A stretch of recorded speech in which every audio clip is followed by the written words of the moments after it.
Vamos a comenzar con una canción alabando a Dios, al Espíritu Santo, y me acompaña el diácono Efraín Calderón, que es mi papá, y me acompaña también mi sobrina, y ellos van a cantar para iniciar esta parte del encuentro. ¿Listo? Entonces, nos unimos a través de ellos. En el nombre del Padre, del Hijo y del Espíritu Santo. Amén. Muy buenas tardes para todos. Buenas tardes. Un canto muy conocido de la iglesia dice que el que canta ora 2 veces. Entonces vamos a alabar al Señor, al Espíritu Santo.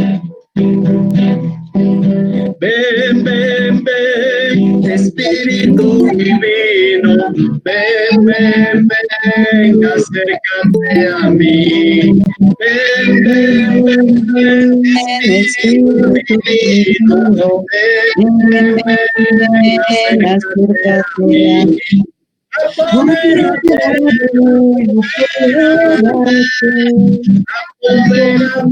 de todo mi ser, apodérate, apodérate de todo mi ser. Aquí se siente la presencia de Dios, aquí se siente la presencia de Dios.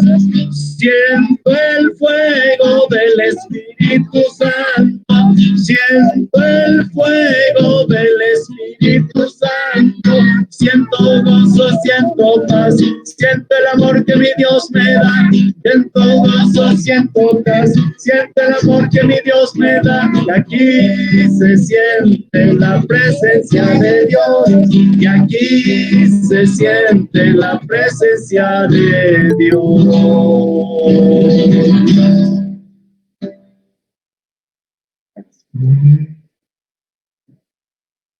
Seguimos en actitud de oración. Después de esta alabanza a nuestro Señor, vamos a ponernos en las manos del Espíritu Santo, que es el pedagogo de la iglesia, que es esa verdad eterna e inmutable del Padre, que nos recuerda lo que el Señor Jesucristo nos vino a enseñar, que ilumina nuestra conciencia y fortalece nuestra voluntad para evitar el mal. En esa presencia amorosa de Dios Padre Omnipotente, en esa presencia de su Hijo amado, nuestro Señor Jesucristo, en esa presencia de este Santo y en las manos de Mamita María, en su protección maternal, para que sea ella guiando este encuentro, para que sea el Espíritu Santo de Dios iluminándonos, dándonos ese discernimiento, esa capacidad intelectual, esa capacidad de sabiduría que Dios nos regala como un don maravilloso, para que podamos comprender su palabra, su enseñanza, y de esa misma manera transmitirla como Él quiere a todas sus ovejitas que hacen parte de este rebaño que Dios ha puesto en las manos de cada uno de ustedes. Decimos también confiadamente: gloria al Padre, gloria al Hijo y gloria al Espíritu Santo, como era en el principio, ahora y siempre, por los siglos de los siglos. Amén. Muchas gracias a todos. Gracias a ti. Muchas gracias. A usted también, gracias. Habiéndonos puesto pues en sintonía con Dios, vamos a dar inicio a nuestro encuentro. Les voy a explicar un poco la metodología de esta tarde, que va a tener una pequeña variación. Vamos a abrir nuestro encuentro por el diálogo en subgrupos, en el que abordaremos una pregunta que tiene que ver con esta segunda parte del directorio para la catequesis. Después de la reunión o del diálogo por subgrupos, nos encontraremos nuevamente a través de este link. Entonces, ¿cómo se hará el trabajo en grupos? Como siempre, nosotros les enviamos el link a los subgrupos a través del chat y a través de correo electrónico, y nos unimos a esto. Una vez, vamos a trabajar 20 minuticos más o menos. Una vez finalicemos el diálogo por subgrupos, volvemos a este link y el padre Manuel hará la respectiva presentación y las preguntas que tengamos en torno al directorio. ¿Listo? Entonces vamos a ir hasta las 3:33. ¿Listo? En el diálogo con subgrupos, entonces vamos a proceder a trabajar allí. Colgamos esta reunión y pasamos a los subgrupos.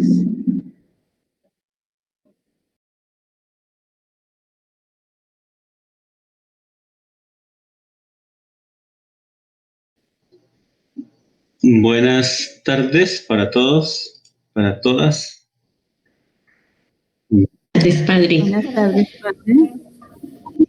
Entonces, yo voy a hacer unos subrayados que para mí son importantes de la segunda parte, y después de esos subrayados que yo haga, recuperamos a la luz de eso lo dialogado por ustedes en los grupos, para también recoger y socializar lo que allí se pudo conversar. Entonces, voy a compartir la pantalla para que se pueda un poco seguir más fácil el diálogo con estas presentaciones. Ahora no encuentro dónde. ¿Están viendo la pantalla? Sí, señor. Sí, señor, está cargando. Ya cargó. Sí, padre. Bueno, entonces, la segunda parte, en el conjunto del directorio, recibe el nombre El proceso de la catequesis.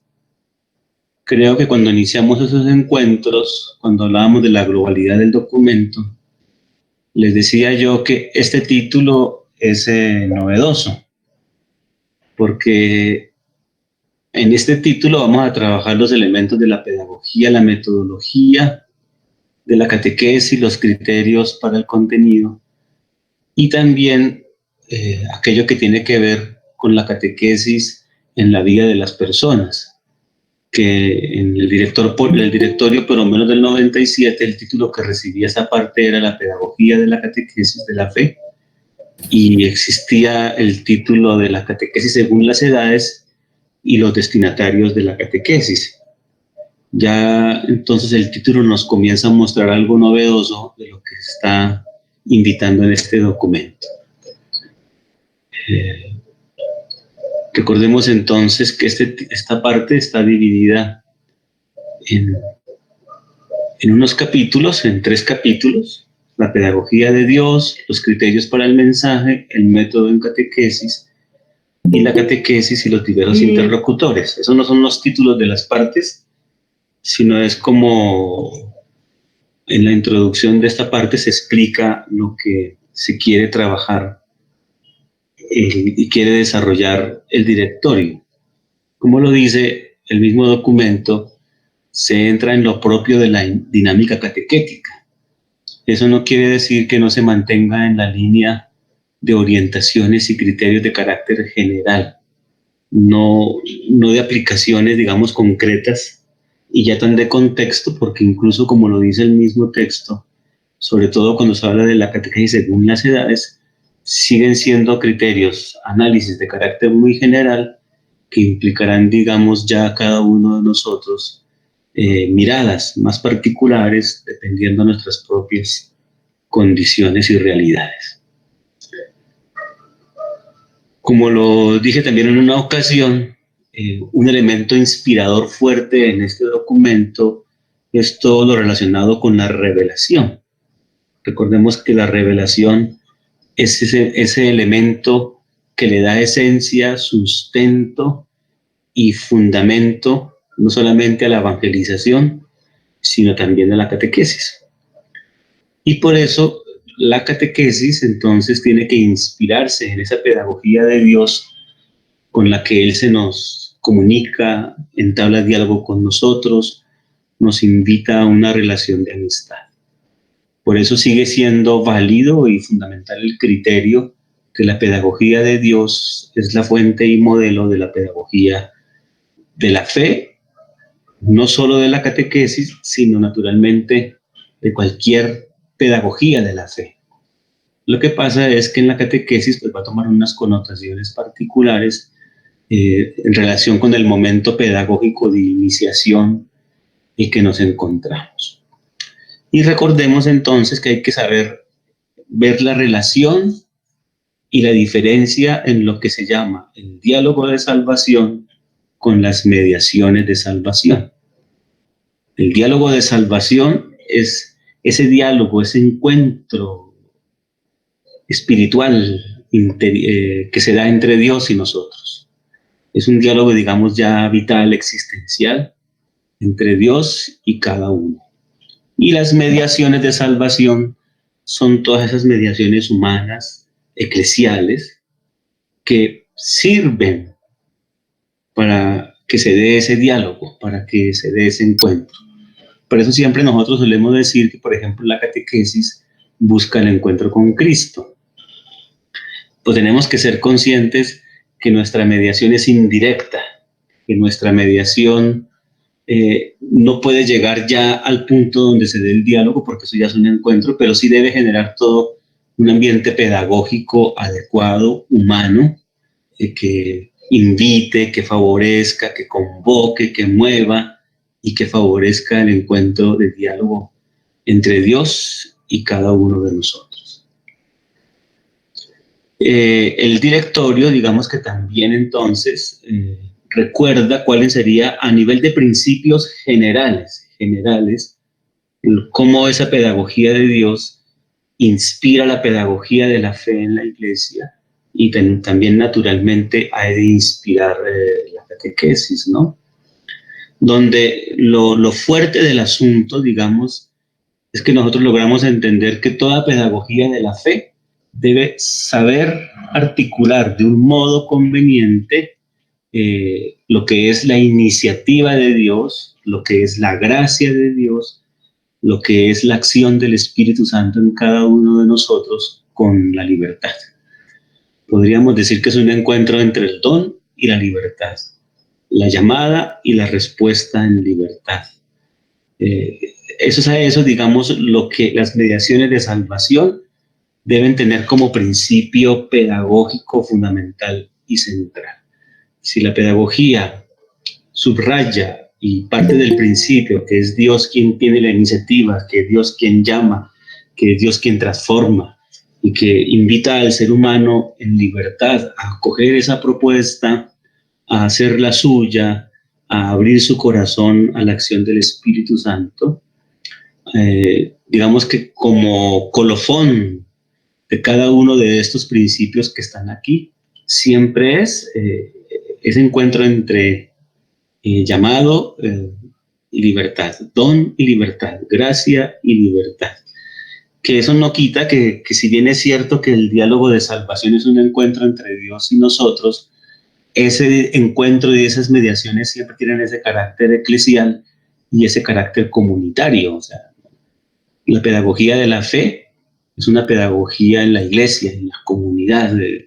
No simplemente es un encuentro íntimo, intimista entre Dios y cada uno de nosotros, sino que naturalmente, como lo dice aquí, hay que valorar la experiencia comunitaria de la fe, porque de lo contrario corremos el riesgo de volver una fe demasiado intimista, quitándole el carácter eclesial a esa misma respuesta. O sea, la respuesta que se nos pide de fe, o a la que Dios nos llama de fe, tiene ese carácter, esa dimensión personal, pero también tiene esa dimensión comunitaria, porque es una respuesta que damos gracias a la iglesia, en la iglesia, por la mediación en la iglesia, y que seguiremos viviendo en la misma iglesia.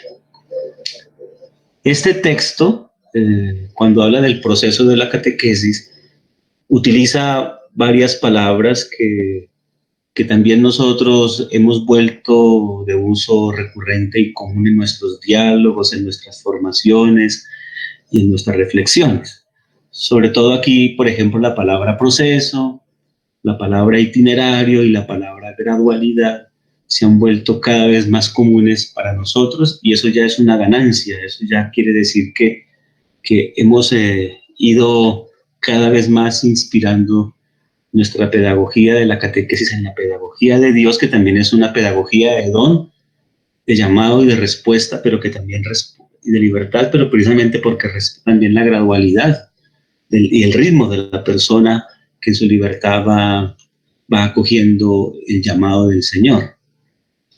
Y seguramente, pues, aunque no aparezcan en el documento, son palabras que también usamos nosotros, de la adaptabilidad, de la plasticidad, porque toca trabajar en medio de tantas incertidumbres hoy día, donde no tenemos las cosas tan claras, ni es posible tener el control de todo, aunque a veces pensemos que sí y queramos mantener un control sobre todo lo que hacemos, y lo mismo la flexibilidad.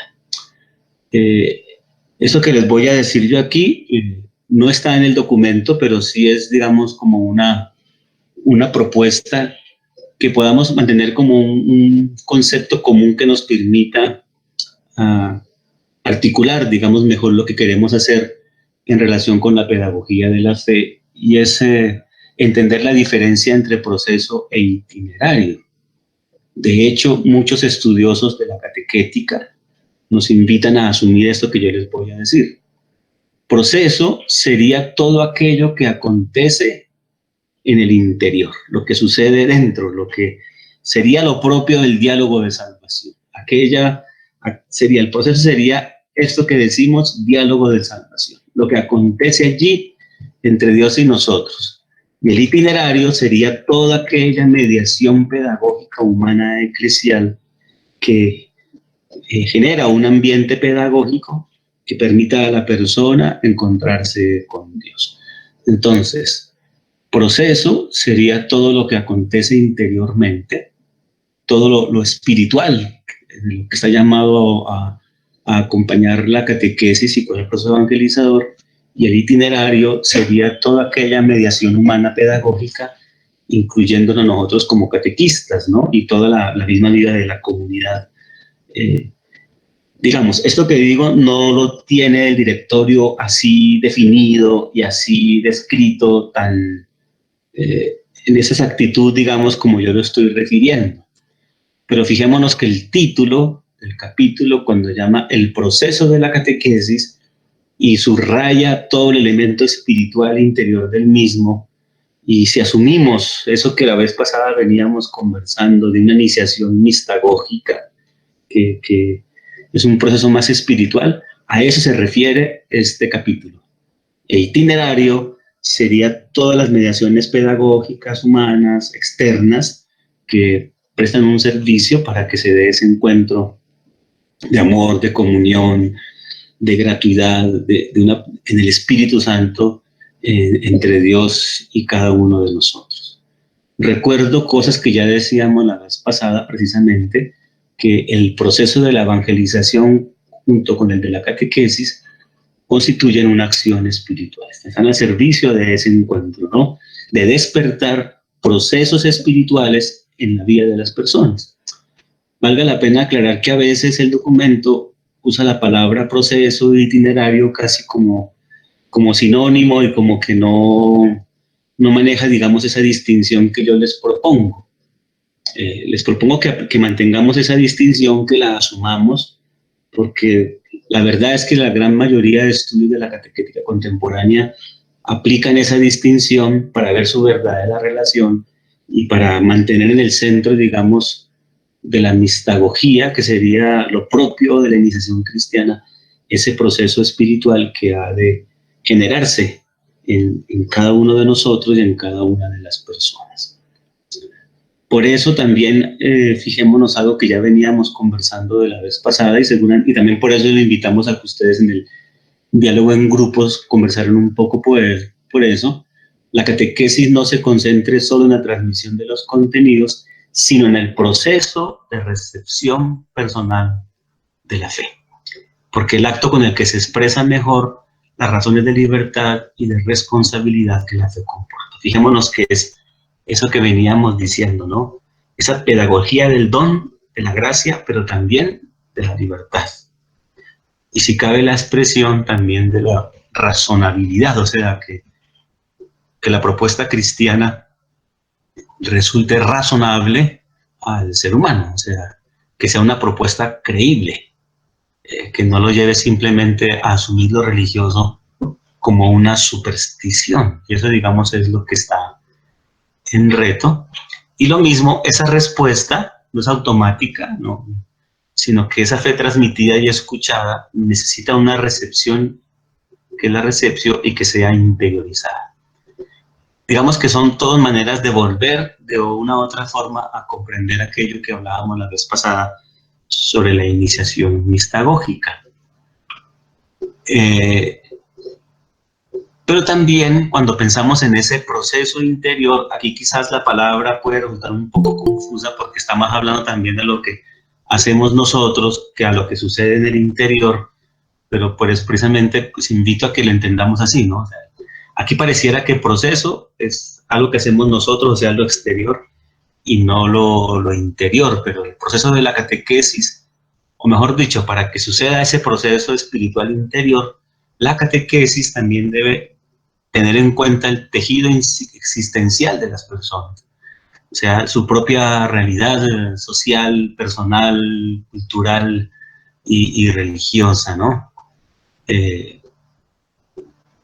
Digamos que simplemente aquí pongo eso porque para que veamos que a veces el documento no está usando las palabras proceso y itinerario, a veces las ve distintas, a veces las entiende como lo mismo. Por ejemplo, fijémonos que aquí vuelve y repite algo como si el proceso fuera algo externo. Y subraya como característico del itinerario, pero también del proceso, la gradualidad. O sea, que eso se da con ritmos diferenciados. ¿Qué podríamos decir? O sea, que la respuesta, como no es automática, como no es mágica, siempre es una respuesta diferenciada. O sea, la gradualidad no solamente está en las etapas que nosotros ponemos exteriormente para acompañar a las personas, sino que también la gradualidad es diferenciada en cada uno de nosotros. Y eso no es que uno sean mejores o mejores aprendices o mejores estudiantes o mejores creyentes que otros. El hecho de que los ritmos sean diferenciados, simplemente lo que está poniendo en el centro es esa libertad humana. Es la libertad humana que a su ritmo, a su manera, va abriéndose al don de Dios, ¿no?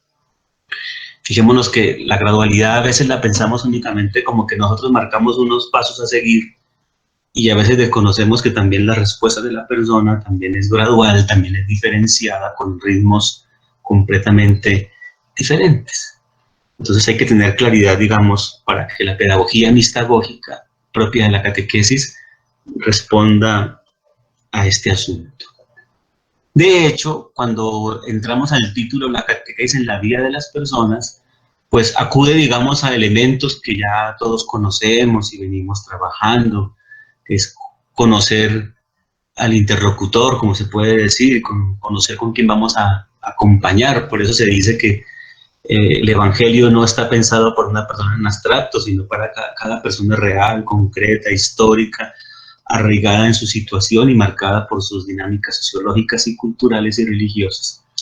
Pero también nos dice, y ojalá es algo por lo que cada vez caminemos más, es que la fe no es un proceso lineal, sino que también se ve marcado por el desarrollo y la misma vida de las personas.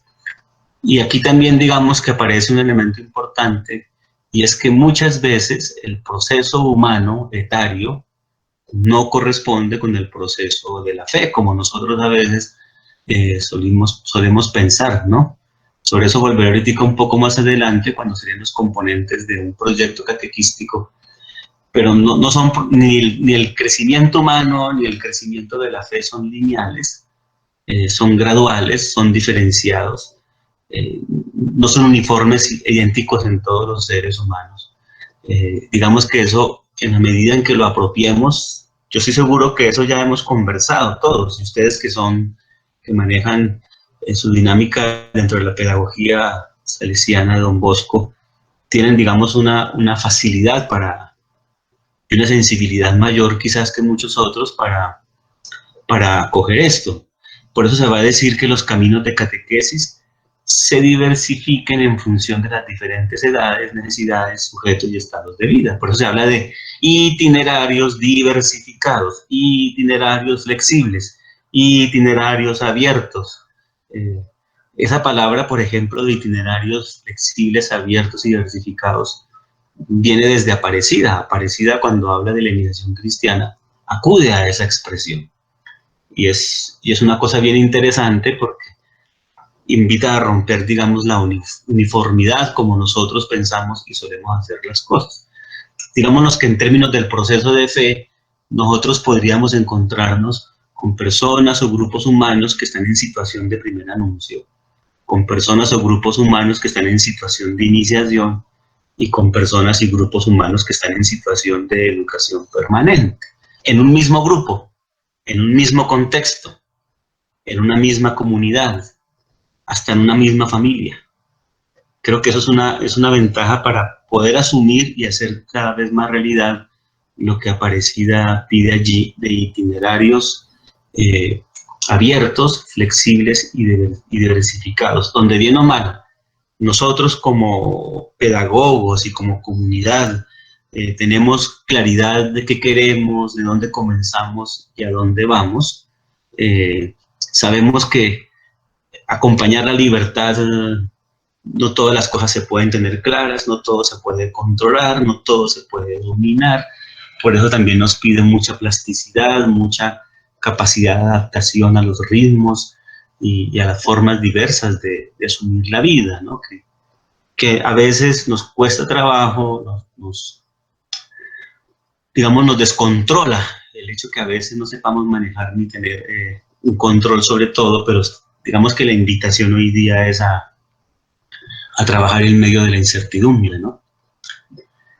Esta parte que está aquí de los criterios para hacer un proyecto diocesano no corresponde a la segunda parte del documento, pero digamos que es consecuencia de toda esa reflexión de la segunda parte del documento, del proceso de la catequesis.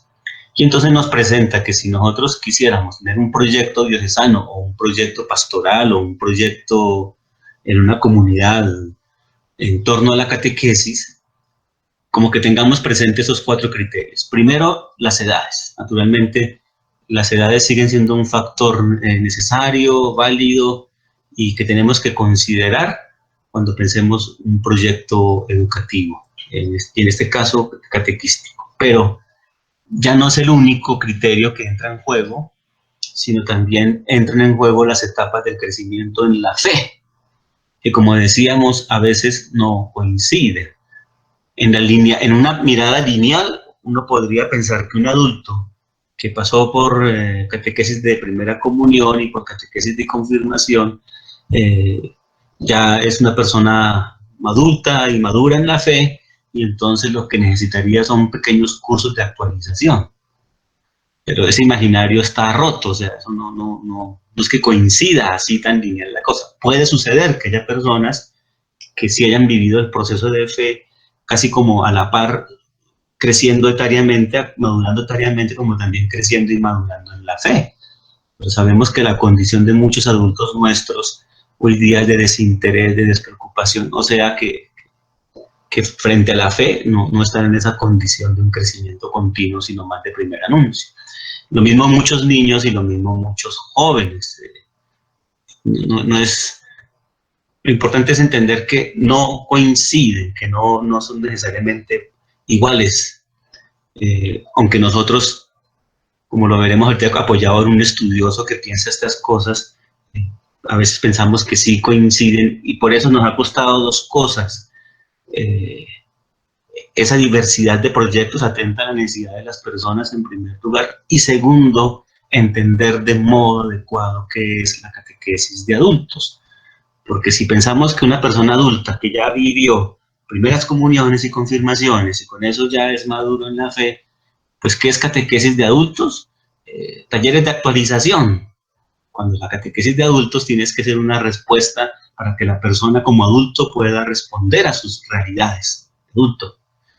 Y entonces ahí entra en juego el tercer criterio, la situación existencial de los sujetos, ¿no? Que también, digamos, es variable, es diferenciada, es tan plural que también, digamos, aquí digamos que entran en juego el cómo combinar y saber articular cantidad de factores, ¿no? Por eso va a decir que la estructuración diversificada de la propuesta formativa de la oficina de catequesis o el organismo encargado, en este caso de ustedes, la pastoral salesiana, será respetuosa con los procesos personales y con los ritmos comunitarios.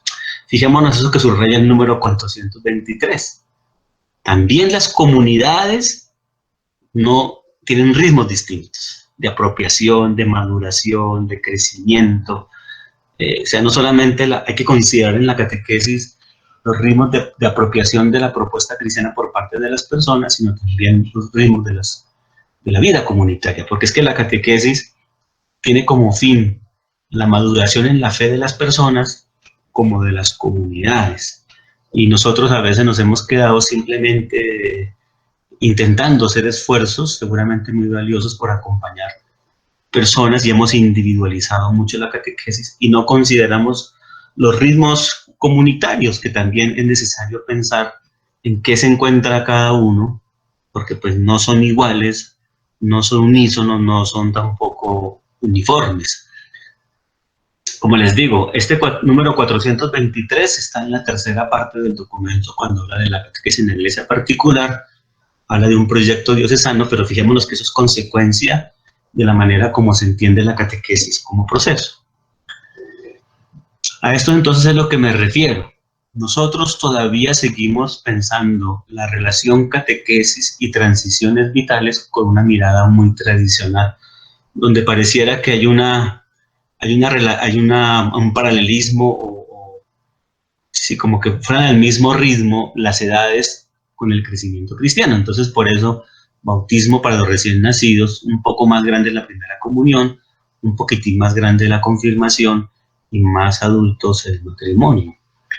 Resulta que las transiciones vitales o la lectura que se les entregamos a ustedes en el Classroom, que otros lo llaman la teoría del ciclo vital, eso no funciona así tan lineal.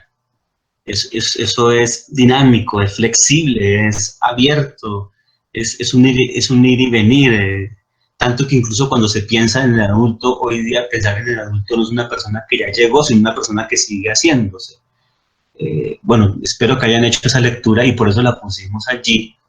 Allí, digamos, en ese texto no hay una aplicación concreta e inmediata a la catequesis, pero era para que ustedes fueran viendo que aunque el directorio de catequesis no usa esa expresión ni de transiciones vitales ni del ciclo vital, cuando en el capítulo que dice la catequesis en la vida de las personas y cuando en la tercera parte habla de los proyectos diocesanos, como que nos está pidiendo que los veamos en esta lógica del ciclo vital o de las transiciones vitales, intentando superar, digamos, esa mirada tradicional como si hubiera correspondencia entre sacramentos y edades, entre cursos y edades, cuando la misma vida muestra que no.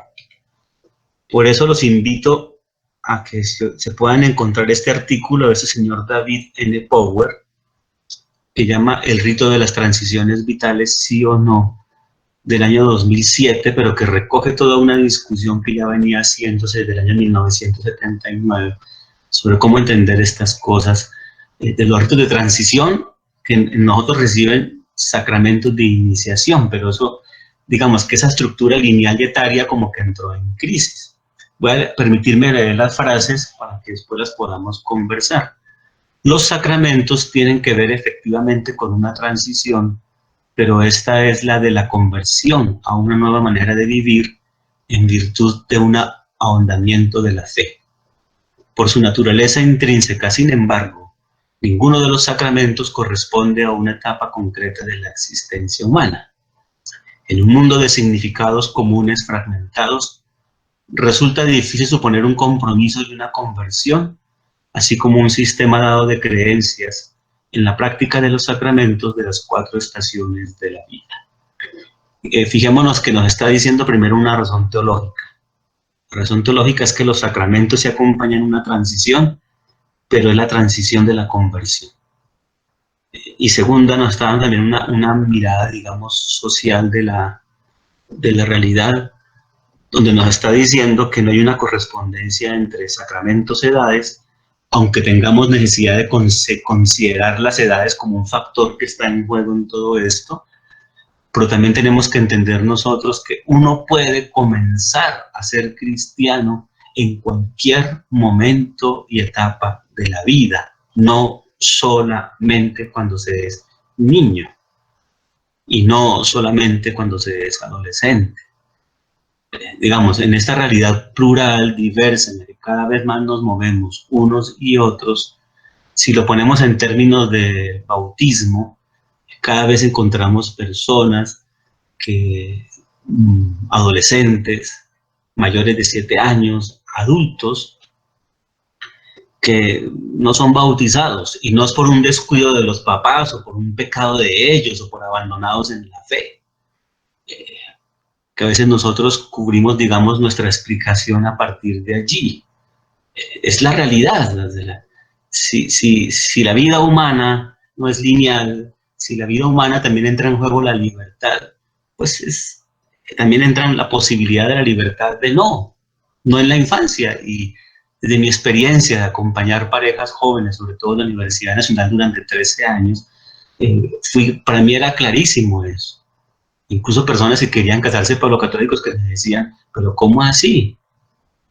El bautismo para el niño, ¿y por qué mejor no dejamos que crezca y que él decida? Eso no es ni que el demonio se les metió, ni que son pecadores, ni que están abandonados, sino simplemente porque hoy día la libertad religiosa no es un punto de llegada, sino es un punto de partida. O sea, cada vez más las nuevas generaciones entienden que lo religioso es un asunto de libertad. Es un asunto de libertad. Entonces, es un hecho, es una realidad que ya está, y es una realidad que va a ser presente y más evidente en un futuro. Y si nosotros seguimos pensando esto de modo lineal, no vamos a poder dar respuesta a personas que en diversas circunstancias y de diferentes maneras entran en contacto con el cristianismo y quisieran vivir y nacer a la fe en un momento determinado de la vida. Entonces, en esa mirada lineal, ¿qué acontece? Entonces, una persona mayor que llega con una característica vergonzante y penosa porque dice, es que yo me quiero casar y no he hecho la primera comunión, y se imaginan que tienen que ir a hacer catequesis con niños de 8 años y a vestirse con vestido blanquito y cargar un cirio. Entonces, fijémonos que nosotros mismos ni siquiera les estamos ayudando a decir que el cristianismo es para todos y no solamente para cuando se es niño y somos niños. Incluso ese mensaje resulta equivocado porque entonces el mismo niño cuando crece lo abandona porque nuestra pedagogía y nuestras formas de hacer le metió eso en la cabeza. Ser cristiano es mientras usted es niño y los papás lo mandan a la escuela y lo mandan a la catequesis y están en el colegio, pero espere que yo me gradúe y espere que yo termine y espere que yo crezca. Dijémonos que en la medida en que no entendamos estas dinámicas, nuestra propia pedagogía no le habla a la vida de las personas. Entonces por eso hay que empezar a entender otras cosas, incluso los ritos tradicionales, como dice la segunda frase, y su preparación parecen proporcionar escasas directrices ante la realidad fluctuante de la vida. Un poco lo que me estaba refiriendo, ¿no? Entre nosotros, hablar de primeras comuniones, ellos pensamos en niños, ahí mismito. Casi como que deberíamos, pues mi postura puede ser un poco radical y extrema, pero ojalá algún día dejemos de usar la expresión primeras comuniones. O sea, la Eucaristía es la Eucaristía para el discípulo de Jesús.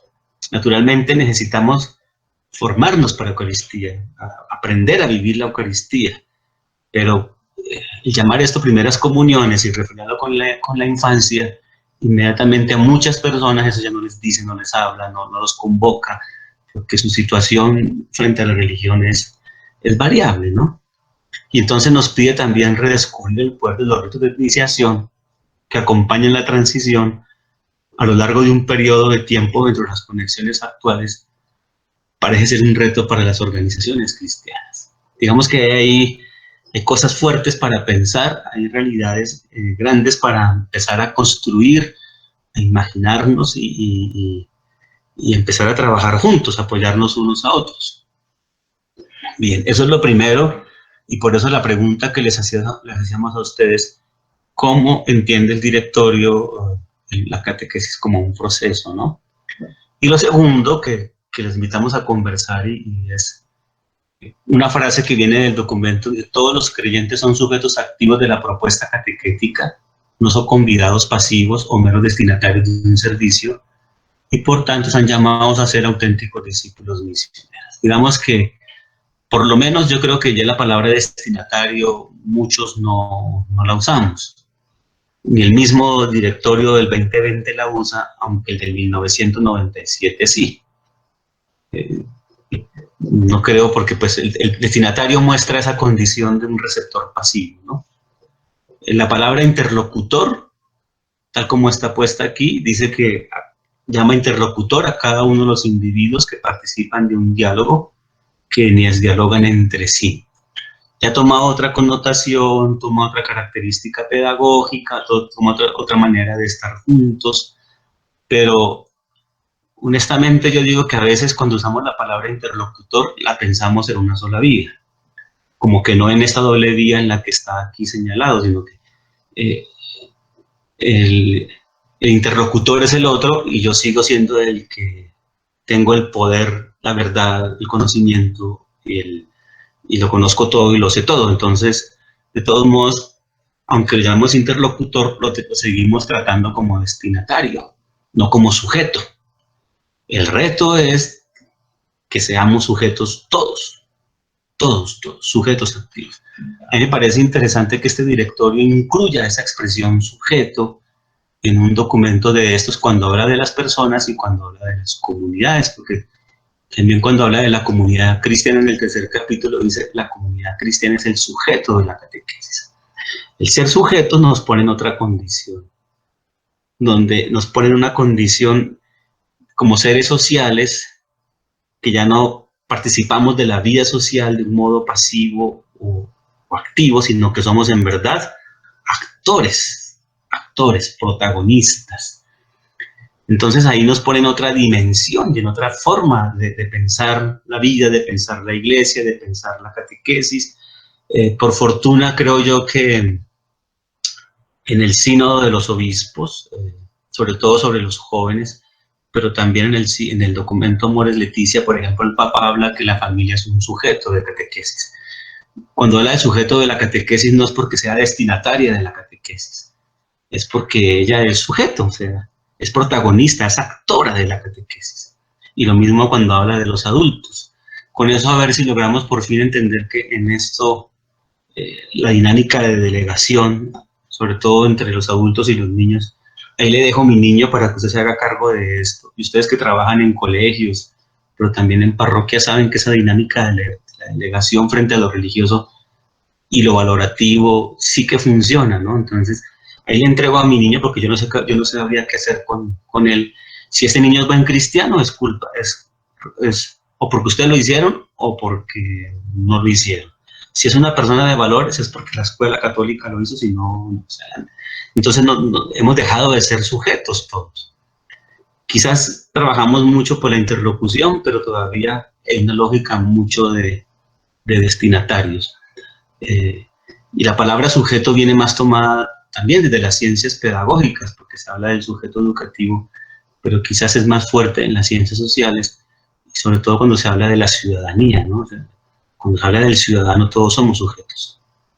Por eso somos sujetos de derechos, incluso los niños, incluso los adolescentes, que uno puede decir que solamente son destinatarios de una acción, sino que son sujetos de derechos y de deberes. Entonces, fijémonos que la expresión toma aquí otro carácter más fuerte y seguramente a dinámicas, digamos, de pedagogía un poco diferentes a la que estamos realizando. Esa era entonces la breve presentación para hoy. La idea entonces ahora es que hablamos un diálogo a la luz de esto, si les ayuda a pensar más.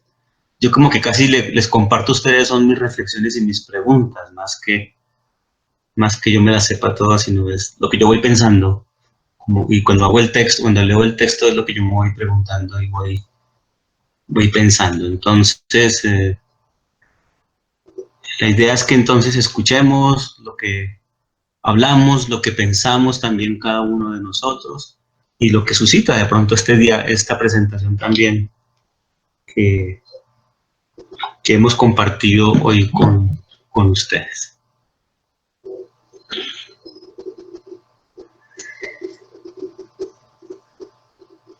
Entonces, quien quiera va, levanta la mano y pide la palabra y la vamos dando, o por el chat escribe que quiere compartir algo.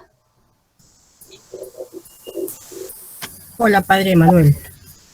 Escuchamos, ¿quién habla? Ana, te habla Ana. Ah, Anita, del Perú. Sí. Anita del Perú es mi título. Bueno, sí, hay 3 puntitos de los que tú has ido desarrollando en esta exposición y lo iba anotando aquí también. Por ejemplo, sacramentos que tienen que ver con una transición de la conversión, ¿no? Qué importante es esto y lo digo, lo resalto, ¿por qué?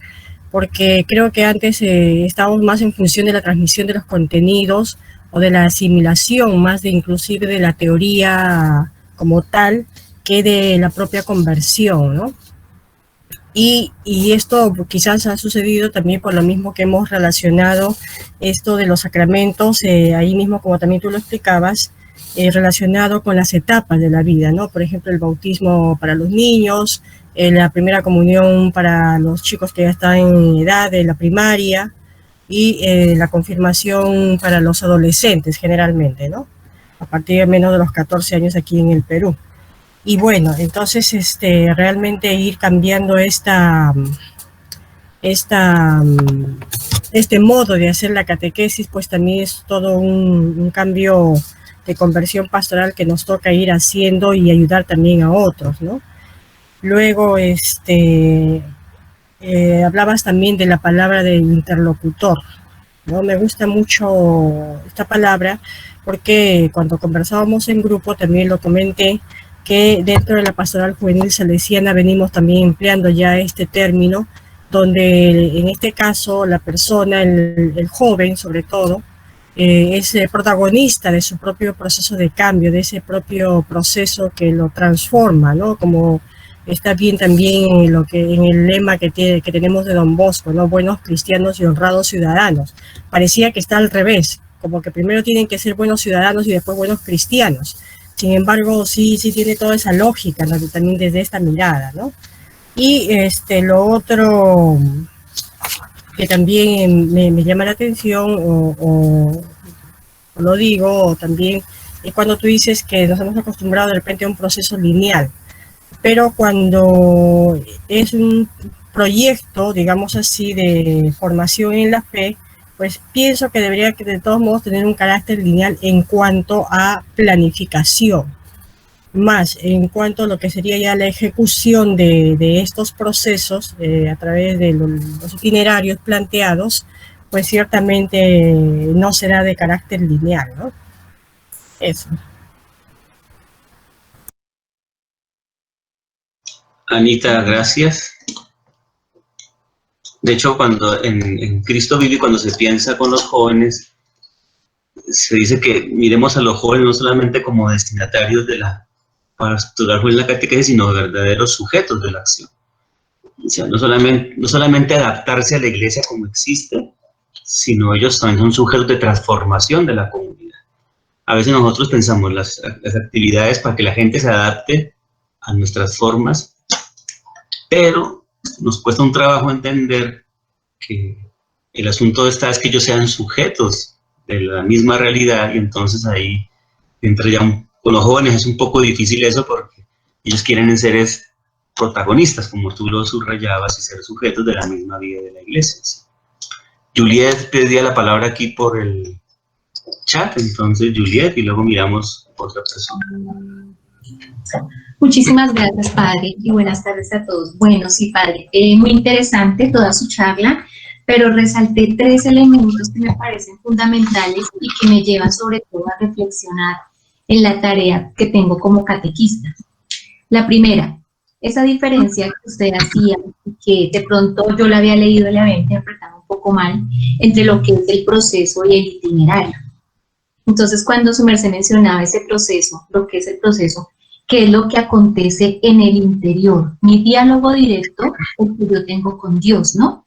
Ese proceso a veces uno creía que era por allá una cosa lejana, una cosa rara, y es muy importante aterrizarlo en que soy yo con Dios, que es mi intimidad, y que ahí no entra nadie, ahí solamente soy yo la que decido también, porque hay una libertad ahí. Entonces, pues o sea, como que aterricé ahí, y lo relacionado con el itinerario, de pronto nosotros somos mediadores en ese itinerario porque es lo que está externo. Entonces, de pronto son esos medios que nosotros experimentamos o que damos a conocer, digamos, el retiro espiritual, la misma clase, la misma, digamos, el quehacer cotidiano cuando desarrollamos nuestra clase precisamente con nuestros destinatarios, que tendría que, no sé si es más, aportarle, abonarle a eso, para que de pronto nuestros pequeños o nuestros jóvenes o nuestros adultos puedan llegar a tener ese proceso y esa intimidad con el Señor. Porque la verdad a veces le damos y le damos a la estrategia, pero no le damos esa importancia y esa apertura de que el niño, el joven o el adulto pueda escoger y pueda elegir en ese espacio en donde él tiene que entrar en real intimidad con Dios, es decir, en el proceso. Lo segundo que me llamó muchísimo la atención es cuando decía que se puede comenzar a ser cristiano en cualquier etapa. Y a veces nos equivocamos y es que el niño tiene que aprender y tenemos y lo forzamos, ¿cierto? Y no es obligatorio, él decide. ¿Cuándo decide? Cuando yo considero que entra en esa verdadera intimidad, es decir, en ese verdadero proceso. Y a veces obligamos y entonces nos explicamos y nos desesperamos porque el niño no puede, no quiere, y pues como que ahí me surge también ese interrogante, yo no puedo obligar. No es obligatorio, él es el que decide, el niño, el joven o el adulto, y también, claro, respetando lo que él quiera y no obligándolo. Cuando su merced decía que nosotros a veces somos como que le cerramos la puerta, si su merced no está bautizado, no pertenece a la iglesia. Qué error tan grande. Es que si su merced no está bautizado, entonces dígale a su papá que lo bautice rápido porque qué pecado, mejor dicho, terrible. Entonces a veces como que uno cae en eso y uno como que aterriza acá, no, venga, usted puede pertenecer a la iglesia y es hijo de Dios y puede tener intimidad, pero pues su merced también tiene la oportunidad de decidir en qué momento. Y la última es el reto que tenemos. Para mí me surge el reto de que yo tengo que ser actriz protagónica, es decir, un sujeto de la catequesis, en donde mi papel principal es ese, yo tengo que ser actriz y ojalá que todos, pues en esa situación, sujetos, partícipes, actrices principales como discípulos y misioneros.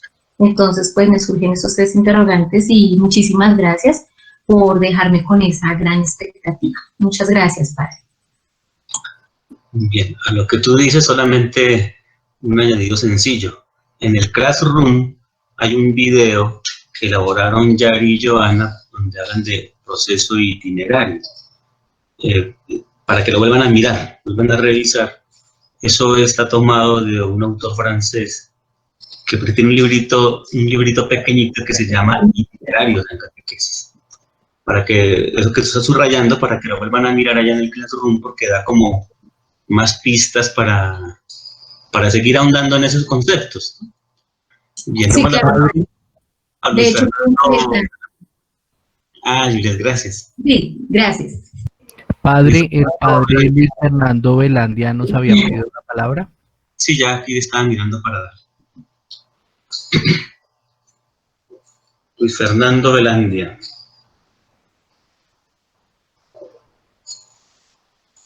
¿Será que ya sí está usted?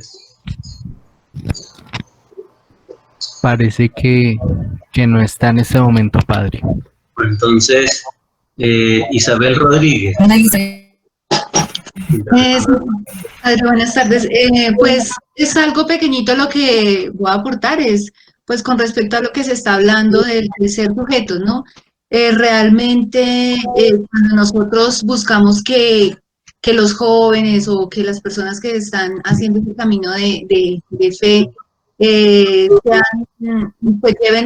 lleven ese proceso a ese término donde pues estamos esperando que profundicemos en el camino de Jesús, de conocimiento, de vivencia de su palabra, pues realmente hay que buscar que sean protagonistas. Solamente cuando se busca el protagonismo, se busca que la persona participe, es que puede hacer ese proceso. Uno lo ve con los jóvenes, cuando uno trabaja con ellos y los hace partícipes de encuentros, con ellos, los integra, pide que ellos también hablen, que aporten sobre lo que ellos piensan, sobre lo que están viviendo, pues realmente ahí es donde van haciendo camino. Entonces la mejor definición es esa, ¿no? Del ser sujeto, porque es realmente la oportunidad para que la persona haga ese proceso de fe, para que realmente camine hacia el encuentro con Jesucristo y a través de esa experiencia que está viviendo, pues también la comparta en comunidad. Gracias. Y Luis Fernando dice que quería mal el sonido, miremos si ya pudo, si no, dirección CJBO. No sé si Luis Fernando pudo arreglar el sonido o...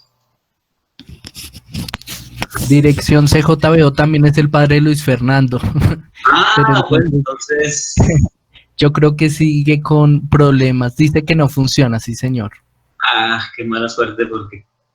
Bueno, entonces mientras él logra, entonces Trinidad Urrea, que también quiere compartir su reflexión. Padre, buenas tardes. Muchas gracias, Padre. No, pues primero agradecerle toda esta iluminación que nos está haciendo desde el directorio y también desde su misma experiencia, ¿no?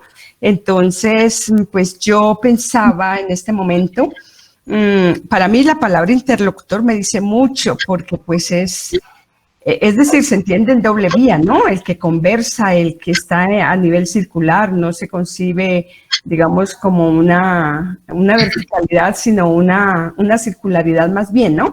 Sin embargo, usted y el directorio que lo presenta como como sujeto, la comunidad, la catequesis, sujeto de, entonces, pues, tomándolo así como en ese nivel filosófico, pues sí, el sujeto es el que actúa de acuerdo a su propia decisión, voluntad, es el protagonista, ¿no? De las decisiones, y eso está muy bien. Y pensándolo bien, por ejemplo, en gramática, pues también, ¿quién es el sujeto? Es el que realiza la acción. Entonces, el que toma pues no la propia iniciativa, sino el que sigue la iniciativa de Dios. Entonces, listo, me convence y me gusta mucho, pero pues toca familiarizarnos mucho más con ese término. Y la otra cosa que yo le quería comentar, cada vez que yo leo algo, que yo escucho, bueno, en relación a la catequesis, pues a mí me entra como una preocupación. Realmente, pues, estamos en crisis, pero pues también estamos en camino de esperanza. Y me digo a mí misma, yo tengo que evangelizarme primero, porque pues nos toca cambiar esa mentalidad, porque venimos formados en otra etapa, en otro hecho, pues en otra historia. Sin embargo, yo personalmente le pido al Espíritu Santo que nos ayude a cada uno a tomar conciencia que la evangelización empieza por uno, ¿no? Es decir, me hago esa invitación a reevangelizarme para luego poder salir a compartir esa experiencia de Dios que ya tenemos con los demás. Gracias, Padre. Trinidad, muchas gracias a ti. Entonces, ahora sí creo que CJBO o el padre Luis Fernando, a ver si ya lo logró, que dice que por aquí sí puede hablar. ¿O son ustedes los que lo tienen silenciado? Ya. Como que sí.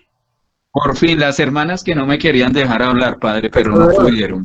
Bloqueado. Ay, no puede ser. Maña por todos lados. Bueno, pero yo las quiero, con todo y eso yo sigo apreciándolas hasta el final, vea. No, padre, a mí me interesó mucho el encuentro, ¿no es cierto?, que estamos teniendo, y me parece que hay algo que a mí me sigue cuestionando, ¿no? A veces el afán de grandeza de nuestra iglesia o nuestras comunidades, a veces los salesianos nos echamos tantas flores de que andamos con un batallón de muchachos, ¿sí? y siempre nos preguntamos, ¿y usted cuántos tiene? ¿Y usted cuántos tiene? Y como que entre más número uno nombra, como que si fuera más pastoralista o mejor catequista, y resulta que el directorio o los directorios siempre nos vienen como conduciendo más a esto del encuentro, del diálogo, de la relación, y eso pone en crisis toda esa pretensión de grandeza de lo masivo. Nuestro proceso es educativo y es de comunicación, y por lo tanto valora mucho más ese encuentro personalizado, ¿sí? En el cual precisamente se es un interlocutor, es decir, yo debo escuchar, debo dialogar, pero eso frente a una masa es muy grande, ¿sí? Y esto tiene que ver con itinerarios. Es que cuando yo trato con una persona, voy descubriendo su realidad, su casa, su historia, y sé que el itinerario hay que construirlo en común, que el itinerario se va haciendo paso a paso, y no me preocupo si hay 50, si hay 100, sino cómo voy caminando. Y creo que el mejor ejemplo es nuestro Salvador Jesucristo. 12, una señora, una niña, era de a poquitos y era ir hablando. Entonces, yo creo que los afanes y las pretensiones de grandeza deben convertirse en pretensiones de pequeñez, de pequeñas comunidades, como Medellín nos viene anunciando, y de comenzar a vivir la propia experiencia comunitaria donde todos estamos en catequesis. No soy yo el catequista, la otra persona siempre me deja algo que me evangeliza, y entonces la catequesis es verdaderamente comunitaria. Muchas gracias por escuchar, era solamente ese puntico. Muchas gracias, Padre, a usted y a toda la asamblea, y feliz día del catequista para todos. Por eso no lo querían dejar hablar, ya entendimos. Pide la palabra Eliana María Montes Giraldo. Sí, buenas tardes a todos. Bueno, yo quiero centrarme en algo que a mí me llamó la atención, y es cuando habla de que tanto si hablamos del proceso como del itinerario de la catequesis, no estamos, o sea, no esperemos una respuesta inmediata. No es algo que se da por arte de magia, no es algo que se da como de la noche a la mañana, sino que tiene su tiempo. Como lo decía Padre, debe ser interiorizado, debe ser escuchado. Además, si respetamos esos ritmos del ser humano, de la pena en su cultura, en su contexto, digámoslo, en su historia personal. Si lo vemos así, lo entendemos así, pues vamos a comprender que nosotros somos mediadores, pero es Dios quien en definitiva, en última, es el que toca el corazón del hombre y hace que se dé ese proceso de conversión. Era eso, Padre. Muchas gracias por sus palabras y por todo lo que esta tarde he aprendido. Eliana, gracias. En el chat nadie más pide palabra. No sé si alguna u otra quisiera comentar algo más, o damos la palabra a Diego, que tiene algo que decirnos acerca de estos encuentros. ¿O alguien más quisiera decir algo? Parece que no. Entonces, Diego... ¿Me escuchan? Sí, señor. Bueno, este espacio es un espacio un poco como de avisos parroquiales en torno a algunas indicaciones importantes que hemos venido compartiendo. Entonces me va a permitir compartir pantalla. Regálenme un segundo, por favor.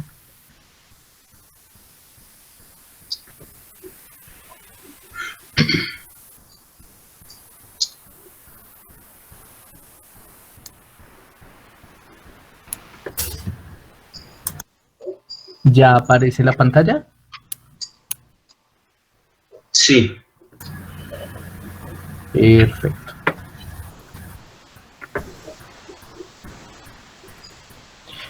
Entonces,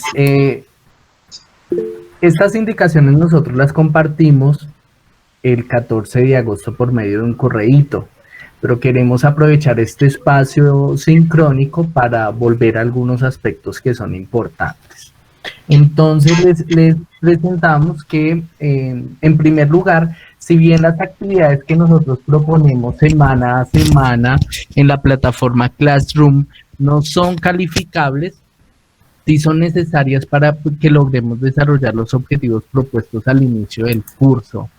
Esto es muy importante porque esta plataforma y todos los materiales, las lecturas, las actividades, los videos, todos los recursos son importantes para que nosotros realmente comprendamos el nuevo directorio de la catequesis. Entonces ese aspecto lo queríamos resaltar, así como el aspecto de que la lectura de los apartados del nuevo directorio de la catequesis es algo no solo importante, sino necesario. Hablábamos con el padre Manuel y veíamos que si en este momento no hacemos lectura del nuevo directorio para la catequesis, realmente luego va a ser muy difícil que con nuestras actividades diarias podamos hacer una lectura juiciosa del nuevo directorio. Entonces también es la oportunidad para aprovechar para hacer esa lectura atenta y juiciosa. En tercer lugar, les proponíamos un ejercicio de autoevaluación. ¿Por qué un ejercicio de autoevaluación? Porque nosotros queremos que esta formación tenga ese espíritu mistagógico en el que cada uno de nosotros nos hacemos responsables de nuestro proceso, pero con el acompañamiento de la comunidad. Entonces, estando en la mitad del proceso, nosotros proponemos este ejercicio de autoevaluación. Pero también al finalizar el proceso nosotros vamos a hacer o vamos a proponer volver a hacer este ejercicio de autoevaluación. Este ejercicio de autoevaluación, como lo vieron, tenía algunas preguntas muy sencillas, pero entonces hay algunos aspectos que nos llamaron la atención. Quisiera volver a uno que es muy importante y es a la necesidad que tenemos o a la propuesta a la invitación que les queremos hacer a volver a las opiniones que cada uno de nosotros hacemos en los foros y tal vez responder, retroalimentar, acompañar un poco también el proceso que nuestros compañeros hacen en el curso. De ahí la importancia de responder un poco, de retroalimentar las opiniones que los demás hacemos en el foro. También todas las sugerencias que nos hicieron al finalizar, nosotros las hemos venido mirando y vamos a revisarlas muy juiciosamente para poder mejorar este proceso formativo en el que estamos todos involucrados. Y por último, les compartíamos que para finalizar nuestro curso se propone que cada uno de nosotros hagamos un escrito personal. Este escrito personal lo que busca es que cada uno de nosotros reflexione en torno al elemento, a los elementos que más nos llaman la atención del nuevo directorio de la catequesis. Les presentábamos esto para que cada uno de nosotros vaya viendo cuál es el aspecto tal vez desde el cual yo quiero desarrollar mi escrito, y este aspecto pues va a ser muy importante también y va a ser tenido en cuenta para el aspecto de la certificación, al igual que las autoevaluaciones. Entonces, estos son como los aspectos que nosotros queríamos compartirles, algunos avisitos, digamos, varios que queríamos compartirles, y ante todo pues les agradecemos mucho su esfuerzo, todo el trabajo que ustedes han venido desarrollando para sacar adelante este curso. Y como ustedes bien saben, cualquier inquietud con respecto a la plataforma de Classroom, si tienen alguna dificultad, como ya lo hemos podido hacer con algunos de ustedes, yo estoy atento. Ustedes me pueden escribir ya sea al grupo de WhatsApp o a Yari o a Joana o al correo electrónico. Estamos atentos a sus necesidades. Eso es todo, Padre Manuel. Muchísimas gracias. Gracias, Diego. Entonces, pues si no hay otro comentario por hoy, entonces cerramos el encuentro, y yo solo subrayo lo que Diego decía, ¿no? O sea, hacer una lectura del documento para que vayamos descubriendo entre todos qué es lo que está allí, y también vamos viendo que el directorio acoge muchas cosas, incluso de la perspectiva social, de la perspectiva psicológica, que aunque no usen esos términos están allá detrás. Eso es importante también reconocer que, digamos, que el mismo magisterio, la misma iglesia, pues también nos muestra de una manera práctica cómo se entra en diálogo con las ciencias humanas, que a veces tenemos un poco esa dificultad nosotros en nuestra práctica. Entonces es invitarlos a leer y ya tendríamos el próximo encuentro y último el próximo jueves. Entonces agradecer a todos y toda su participación, sus reflexiones, su compartir, porque a todos nos ayuda. Eso es un aprendizaje que todos vamos revisando lo que estamos haciendo y lo que vivimos en esta práctica de la catequesis. Entonces, muchas gracias y buena tarde. Gracias a ti, padre. Muchas gracias, feliz